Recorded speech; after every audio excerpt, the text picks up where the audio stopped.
Le malheur des uns fait le bonheur des autres. Les Chinois ne sont pas musulmans. Les Chinois non plus ne sont pas chrétiens. Mais, paradoxalement, ce sont eux les plus grands bénéficiaires de nos croyances. Saviez-vous que 80% de nos Bibles sont imprimées en Chine? 80% des Corans que les musulmans utilisent sont imprimés en Chine. Les Chinois gagnent de l'argent. Nous gagnons quoi? La vie éternelle.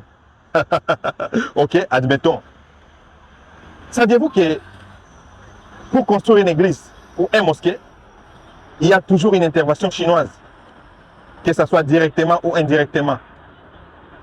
Les matériels que nous utilisons, la plupart des matériels que nous utilisons pour construire nos églises et nos mosquées sont des produits chinois.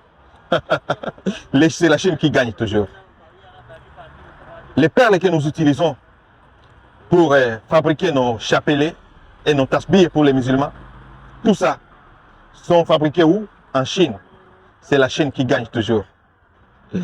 Les tapis que nous utilisons dans nos mosquées, les chaises que nous utilisons dans nos églises, la plupart, c'est fabriqué en Chine, made in China. C'est la Chine qui gagne toujours. Pourtant, ils ne croient pas, la Chine ne croit pas à notre Dieu que nous croyons. C'est paradoxal, non? C'est la Chine qui gagne toujours dans tout ce que nous faisons comme religion.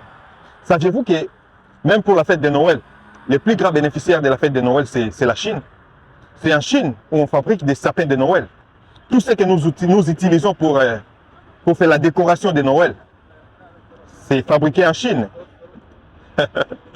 Mais pour la fête du Saint-Valentin, le plus grand bénéficiaire, c'est la Chine.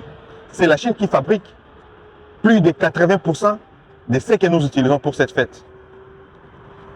C'est en Chine où on imprime toutes les photos que les chrétiens utilisent pour les photos de Jésus, les statues de la Sainte Vierge, tout ça, c'est imprimé en Chine. Jusqu'à présent, c'est la Chine qui reste le plus grand bénéficiaire de nos croyances. C'est paradoxal, non? Nous prions beaucoup, mais nous ne gagnons rien sur cette terre en espérant que peut-être nous aurons la vie éternelle. Mais la Chine bénéficie de notre ignorance. Je l'appelle ignorance parce que pour moi, je trouve ça vraiment ignorance. C'est la Chine qui